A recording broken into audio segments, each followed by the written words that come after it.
दोस्तों, D media times में आपका पुनः स्वागत है। दोस्तों, श्री पुरुषोत्तम लाल शर्मा और श्रीमती नर्मदा शर्मा के सानिध्य में वैशाली नगर के हनुमान नगर स्थित सामुदायिक भवन में चल रही संगीत में श्री राम कथा के अष्टम दिवस पर पूज्य राजन जी महाराज भरत चरित्र व शबरी प्रेम का भावपूर्ण प्रसंग सुना रहे हैं। महाराज श्री ने कहा कि भरत जी ने तीर्थराज प्रयागराज से आशीर्वाद लेकर विषाद राज सहित चित्रकूट के मंदाकिनी तट पर पहुंचे हैं और प्रभु श्री राम से अयोध्या चलने का विनय कर रहे हैं। ऐसे में महाराज श्री ने पिता के वचन और भाई के प्रेम का भावपूर्ण प्रसंग सुनाकर भक्तों को भाव विभोर कर दिया। दोस्तों, आगे बढ़ने से पहले हम एक जरूरी सूचना बता दें कि गुरुवार 12 दिसंबर को पूज्य राजन जी महाराज के मुखारबिंद श्री राम कथा प्रातः 10 बजे से शुरू होगी और भगवान राम के राज्य अभिषेक के साथ ही सुंदरकांड का विशेष आयोजन किया जाएगा। दोस्तों, प्रभु श्री राम की कथा सुनने के साथ ही हनुमान जी की स्तुति करने का इससे बड़ा सौभाग्यशाली अवसर आपके लिए हो नहीं सकता। तो आप सभी से पुनः एक बार निवेदन है कि हमारे चैनल डी मीडिया टाइम से जुड़कर इस सुनहरे अवसर पर आध्यात्मिक मार्गदर्शन का आनंद लें और चैनल को सब्सक्राइब और वीडियो को लाइक और शेयर जरूर करें। जय श्री राम। भैया भरत चले, कहाँ चले? चित्रकूट हो रामा। क्यों? राम को मनाने भरत चले चित्रकूट हो रामा। राम को भरत चले चित्रकूट हो रामा। राम को भरत चले चित्रकूट हो रामा। राम को लखन राम सिया पंथ कहानी। लखन राम सिया पंथ कहानी। पूछत सपनी कहत मृत्यु बानी। पूछत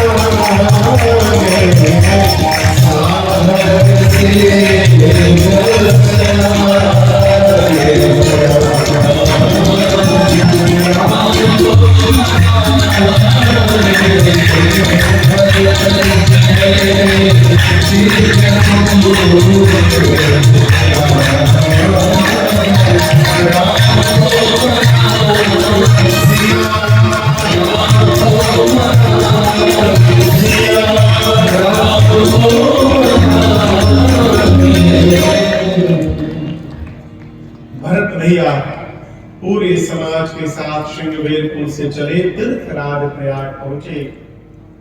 रात्रि विश्राम प्रयाग में हुआ और प्रातः काल भरद्वाज से विदा लेकर चले। मार्ग में निषाद राजगुह से राम लक्ष्मण सीता जी की कहानी पूछते जा रहे हैं कि आप जब साथ में चले थे तो क्या क्या घटनाएं घटी थी। लखन राम सिय पंथ कहानी पूछत सखहि निषाद राजगुह कहत मृदुबानी।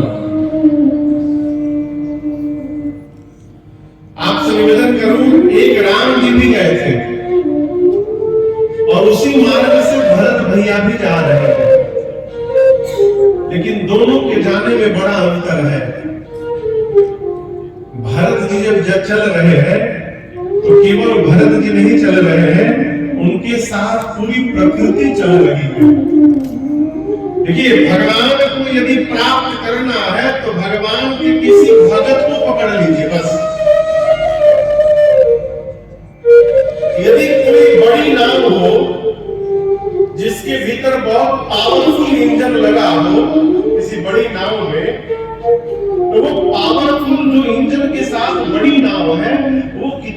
बड़ा समुद्र क्यों न हो उसको पार कर जाए। परंतु जो छोटी नाव है, जिसके पास कोई इंजन भी नहीं है, जो नाव चप्पू से चलती है, वो समुद्र पार करना तो जो सोच भी नहीं सकता। लेकिन एक उपाय है, बड़ी नाव में तो इंजन चलाने के लिए ईंधन भी चाहिए, तेल चाहिए, लेकिन छोटी नाव यदि समझदारी करे तो बिना तेल, ईंधन और इंजन के ही समुद्र पार कर सकती है। उसको कुछ नहीं करना है, बड़ी नाव में अपनी डेगी को फंसा देना है बस। बड़ी नाव में डेगी फंसाइए और उसके बाद बड़ी नाव चलेगी तो अपने साथ सैकड़ों छोटी नाव को लेकर के समुद्र पार कर जाएगी। उसी प्रकार भगवान तक पहुंचना चाहते हैं तो भगवान के किसी भक्त की नाव में अपनी नाव की डेंगी लगा लीजिए, भक्त जाएगा तो आपको भी लेके चला जाएगा। भरत जी अकेले नहीं चल रहे हैं, पूरी प्रकृति चल रही है। प्रकृति जानती है कि भरत जी के साथ ही चलेंगे तो राम जी तक पहुंच पाएंगे। आपको बताओ, भरत जी चल रहे हैं तो ऊपर आकाश में बादल चल रहे हैं भरत जी के साथ। गोस्वामी जी कहते हैं कि ये जाहि छाया जलद, बादल भरत जी के ऊपर छाया बना के चल रहे हैं। और इतना ही नहीं, सुखद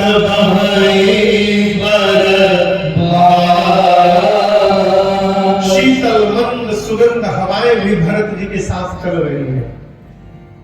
गोस्वामी जी को कहना पड़ा, तसमग भयं राम कहूं जस भरत ही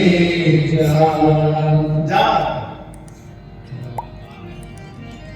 भरत जी के साथ ऊपर से बादल चल रहे हैं कि भरत जी के पांव जले नहीं, शीतल मंद सुगंध हवाएं बह रही हैं, भरत जी को श्रम न लगे। गोस्वामी जी कहते हैं, भरत जी के जाते समय जैसी प्रकृति बनी वैसा तो राम जी के समय में भी नहीं बना है। और वस्तुतः हम आपको बताएं, ये बादल और पवन चल नहीं रहे हैं, ये चलाए गए हैं। ये सब मेरे राम जी की आज्ञा से सारे बादल और हवाएं भरत जी के साथ लगे हैं। राम जी का आदेश है कि मेरे भैया को कोई कष्ट नहीं होना चाहिए, इसलिए पूरी प्रकृति भरत जी के साथ कर रही है। बड़ा वही है माइका जो अपने से छोटे का हित का चिंतन करे। केवल जन्म लेने से कोई बड़ा नहीं हो जाता। बड़ा वही है जो अपने छाया में रहने वाले को सदा छाया प्रदान करते रहे, वो बड़ा है।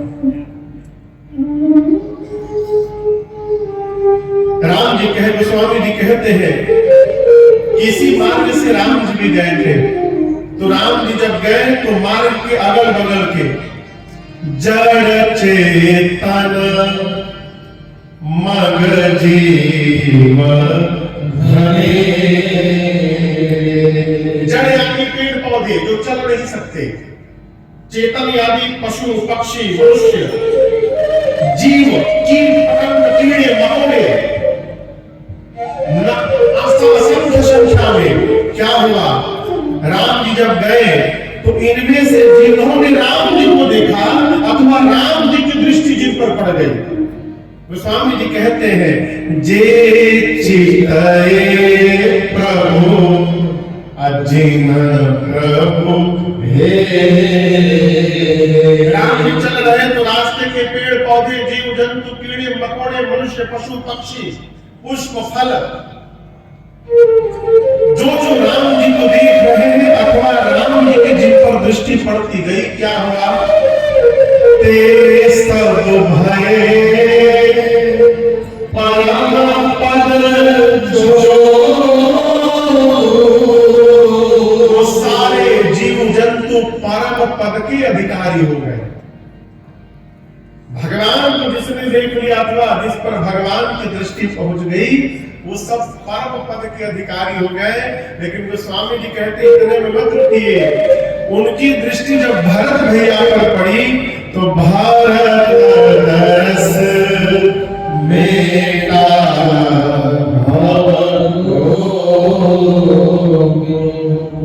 भरत जी की दृष्टि से भवरोग समाप्त हो गया। अब यहाँ एक बड़ी अद्भुत बात समझिएगा, परम पद कब प्राप्त होगा? जब ये शरीर शांत होगा तो हम भगवत धाम को प्राप्त करेंगे। लेकिन शरीर शांत होने के लिए जितनी आयु है उतना तो जीना पड़ेगा। और इस आयु में कलिकाल में चाहे किसी भी आप रहेंगे, विकार रहेंगे, क्रोध भी रहेगा, काम भी रहेगा, मद भी रहेगा, मद भी रहेगा, मोह भी रहेगा, लोभ भी रहेगा, मत्सर भी रहेगा। ये भव के रोग है। राम जी के दर्शन से तो परम पद निश्चित हो गया, लेकिन भरत भैया का दर्शन हुआ तो ये जो भाव के रोग है, कलयुग के विकार है, भरत जी के दर्शन मात्र से सब उसी क्षण समाप्त हो गए। ये भरत जी के दर्शन का प्रभाव है।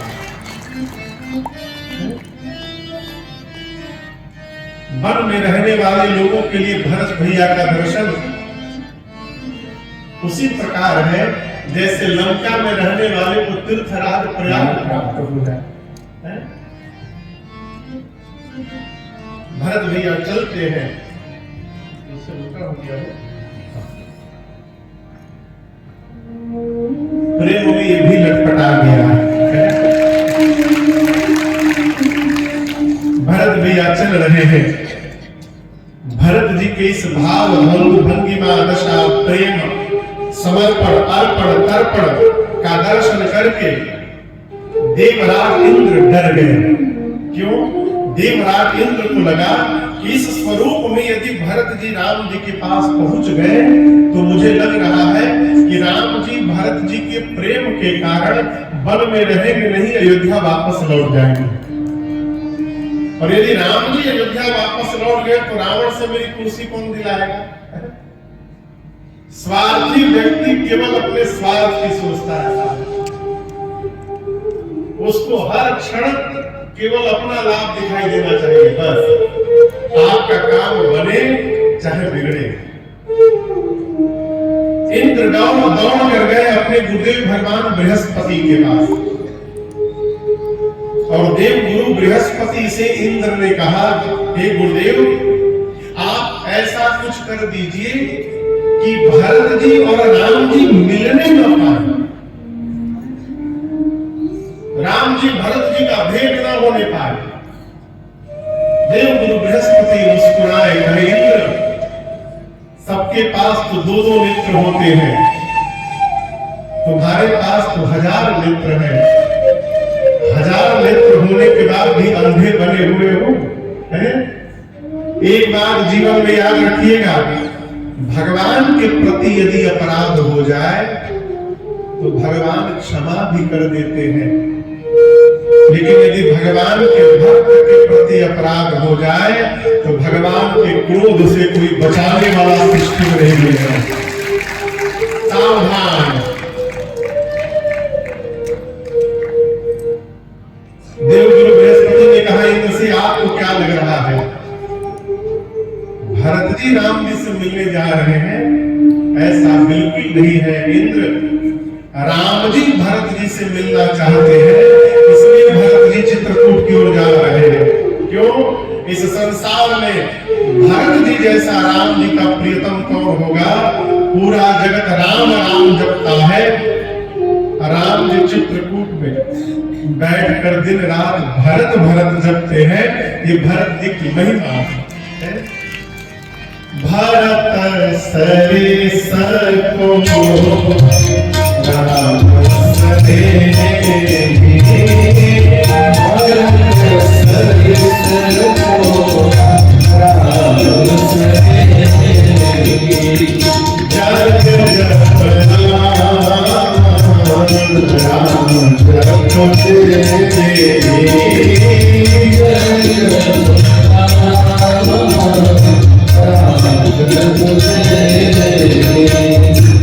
सुनो सुरे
सदा सेवक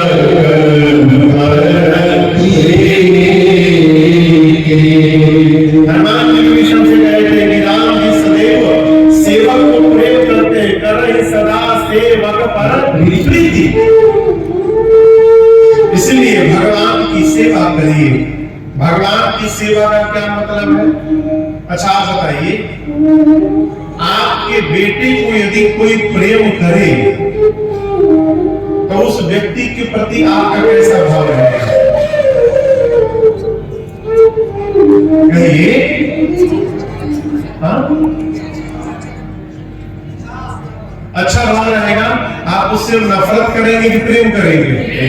प्रेम करेंगे। उसी प्रकार भगवान जिनकी सेवा करने के लिए आए, यदि हम उनकी सेवा में लग जाएंगे तो भगवान बिना कहे हमारे ऊपर कृपा की वर्षा कर देंगे।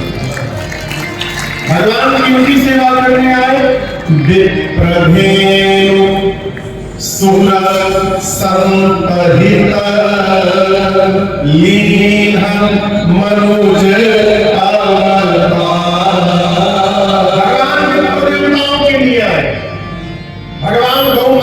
के लिए आए, भगवान देवताओं के लिए आए और भगवान संतों मुनियों के लिए आए। यदि इनकी सेवा में हम और आप लग जाएं तो बिना कहे भगवान की प्रियता हमको आपको प्राप्त हो सकती है। भगवान हाजिर है सरकार, किसके लिए?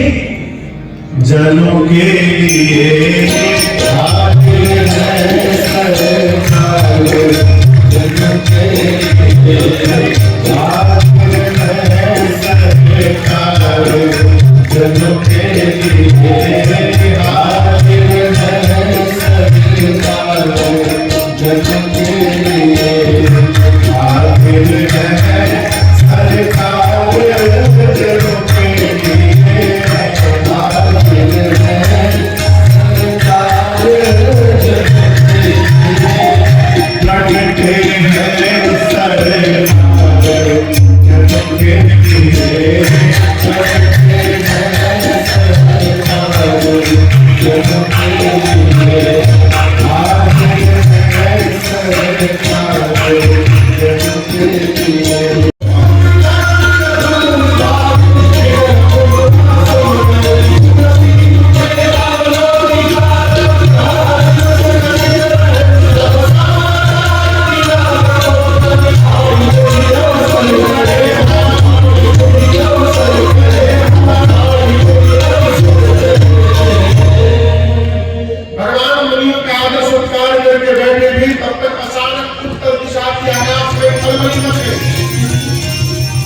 पक्षियों का झुंड चहचहाकर सामने लगा।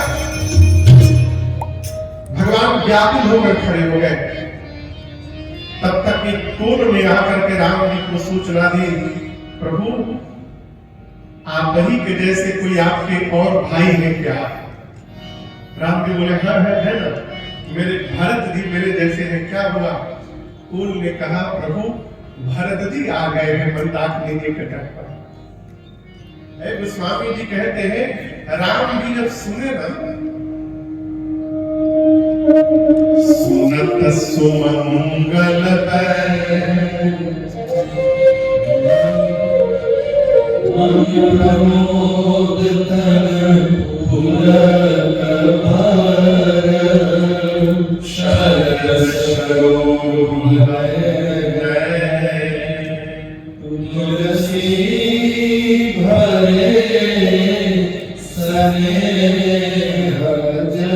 देखिए कोई भी व्यक्ति यदि आता है, बड़ा गूढ़ विषय है।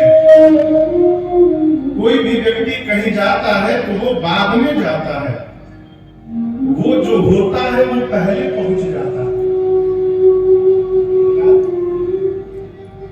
किसी व्यक्ति, अब समझिएगा, कोई व्यक्ति आ रहा है तो वो भी 2 घंटे बाद आने वाला है, लेकिन उसकी सूचना मिल जाए तो उसका चरित्र पहले आ जाता है। हम चर्चा करते हैं, अरे वो तो साधु है, वो हमारे घर आ रहे हैं, खूब आनंद होगा। वो अभी आया नहीं, लेकिन उसकी साधुता पहले आ गई। उसी प्रकार यदि कोई दुष्ट व्यक्ति आने का होता है तो अरे वो क्यों हमारे घर में आ रहे हैं, वो अच्छे आदमी नहीं है। इसी को जगदीप सिंह साहब ने कहा है, तेरे आने की जब खबर महके तो तेरी खुशबू से सारा घर महके।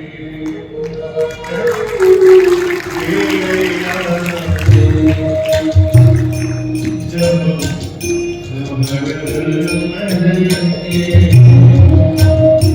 तो तेरी खुशबू से सारा घर महके, तो तेरी खुशबू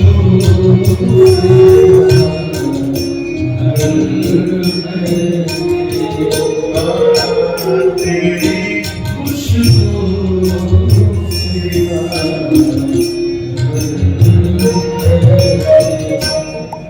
भरत जी आए नहीं, भरत जी के आने की सूचना केवल प्राप्त हुई।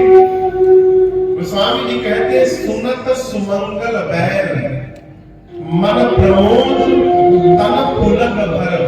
राम जी का मन प्रमोद से प्रफुल्लित हो गया, शरीर के एक एक रोग पुलकित हो गए और प्रेम के कारण नेत्र से झरझर अश्रु बहने लगे। पहले तो भगवान प्रसन्न हुए, लेकिन थोड़ी देर बाद राम जी संकोच में पड़ गए। किस बात को लेकर कि भरत जी यहां क्यों चले आए। आज तक मैंने अपने भाई को कभी नाम नहीं कहा है। यदि कल भरत जी आकर कह दे कि भैया वापस चलिए, तो मैं भैया भरत के प्रेम को बचाऊंगा कि अपने पिताजी के वचन को बचाऊंगा, मैं करूंगा। इसकी कल्पना करके राम जी संकोच में आए। और देखिए, जिसके प्रति संकोच हो उसके स्वभाव का चिंतन करना चाहिए, क्योंकि हमारे महाराष्ट्र कहते हैं, राजन स्वभाव जान लेने के बाद व्यवहार करने में कठिनाई नहीं आती है। जिसके साथ लंबी यात्रा करनी हो ना, उसके स्वभाव को जानना अति आवश्यक है। एक बार स्वभाव केवल समझ में आ जाए, फिर जीवन भर आनंद बना रहेगा। राम जी ने जैसे भरत भैया के स्वभाव का स्मरण किया, राम जी प्रसन्न हो गए। अरे मैं क्यों चिंता करता हूँ, मेरे भैया भरत का स्वभाव है, भरत कहे महु साध सदा। भरत भैया के जीवन की विशेषता क्या है, वो राम जी के कहने में रहते हैं। अर्थात जितना राम जी कहते हैं उतना भरत भैया जीवन में रहते हैं। ये भरत जी के जीवन की विशेषता है। और ये प्रसंग कहता है, माई बाप घर परिवार में, अभी आज ही मैं किसी से कह रहा था, पता नहीं किससे कह रहा था, स्मरण नहीं है। घर में यदि कोई आपके अनुसार 70% भी जी रहा है, आपके अनुसार, तो उसको 70% न मानिए, उसको 100% मानिए। 70% भाई वो भी तो जिंदा है, उसका भी तो अपना एक छोटा सा मन है। 30% तो वो अपनी मन वाली करेगा ही करेगा। यदि कोई 70% भी आपके अकॉर्डिंग जी रहा है, तो आप उसको 100% मानिए, एक्सेप्ट करिए। राम जी भरत जी का स्वभाव का स्मरण करके प्रफुल्लित हो गए। भरत कहे बहु साधु सयाने, आने दिया जाए। और इधर लक्ष्मण जी की भुजाएं तन गई, सेना लेकर जंगल में क्या युद्ध करने आ गए राम भैया से, मैं छोड़ूंगा नहीं उनको। लक्ष्मण यहां तक पहुंची, यदि आज ब्रह्मा और शंकर भी सहायता करने ऊपर गए भरत जी, तो लक्ष्मण के बाण से कोई बचा नहीं सकता। डरते लक्ष्मण। आकाशवाणी हुई, आकाशवाणी ने लक्ष्मण जी के भुजाओं के बल की प्रशंसा की और प्रशंसा करने के बाद धीरे से आकाशवाणी ने कहा, लक्ष्मण जी, बुद्धिमान व्यक्ति वही है जो कोई भी कार्य करने के पहले 100 बार विचार करता है, आवेश में आकर व्यवहार कर जाए और बाद में पश्चाताप करे। ये बुद्धिमान व्यक्ति के लक्षण नहीं हुआ करते हैं। सहसा करी पाछे पछितानी कहानी देव बुद्ध ते बुद्ध। राम जी ने लक्ष्मण जी से कहा, लक्ष्मण, आप कह रहे हो कि मेरे भाई भरत को अयोध्या की सत्ता मिलने के बाद अभिमान हो गया है। मैं कहना चाहता हूं, मेरे भाई भरत को अयोध्या क्या है, ब्रह्मा, विष्णु और शंकर की भी सत्ता प्राप्त हो जाए, उसके बाद भी मेरे भाई भरत को अभिमान होने वाला नहीं है। ये मेरा विश्वास है। राम जी की बातों को सुनकर भरत भैया, लक्ष्मण भैया को ग्लानि हुई अपने ऊपर। मैंने भरत भैया में दोष देख लिया है। इधर प्रातः काल भरत जी गुरुदेव से, माताओं से और निषाद राजू को साथ में लेकर, शत्रु भैया के साथ में लेकर विदा लेते हैं और राम जी से मिलने के लिए आगे बढ़ते हैं। निषाद राज को लेकर के आते हैं भगवान की कुटिया के द्वार पर। द्वार से राम जी दिखाई पड़ रहे थे आश्रम के अंदर, ठीक ना। निषाद राजगुरु ने भरत जी से कहा कि भरत जी, वो आपके भैया बैठे हैं, जाकर मिल लीजिए। भरत जी बोले, मैं भीतर नहीं जा सकता। और उसी द्वार पर खड़े होकर अपने दोनों हाथों को ऊपर उठाकर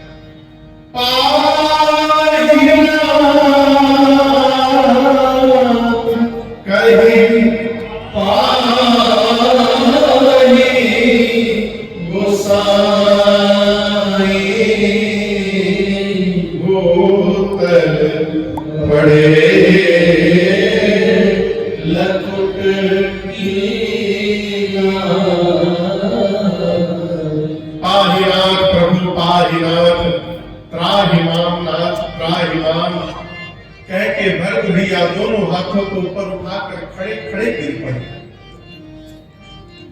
लक्ष्मण जी ने सुन लिया कि भरत भैया बुला रहे हैं। लक्ष्मण जी धरती पर सिर को रखकर प्रणाम किए। कहता सप्रेम नाय परिमाण भरत प्रणाम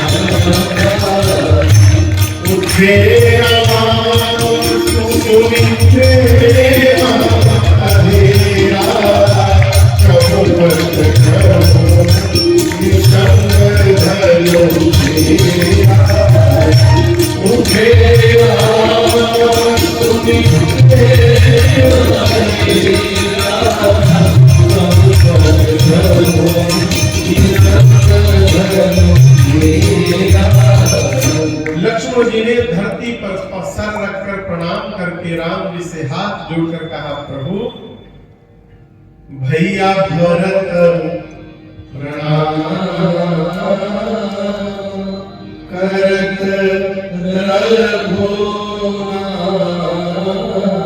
रघुनाथ जी, भरत भैया आपको प्रणाम कर रहे हैं।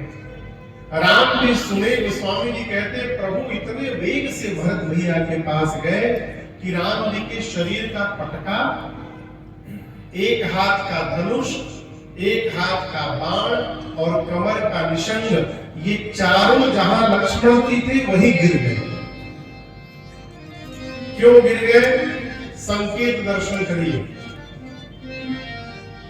भरत जी राम जी के पास गए थे तो 4 वस्तु छोड़कर गए, धर्म, अर्थ, काम और मोक्ष। ये चारों भरत जी को तीर्थराज प्रयाग में मिल रहा था, भरत जी ने चारों छोड़ दिया। 4 वस्तु छोड़कर भरत जी राम जी से मिलने गए, तो राम जी भी 4 वस्तु का त्याग करके भरत भैया को उठाने गए।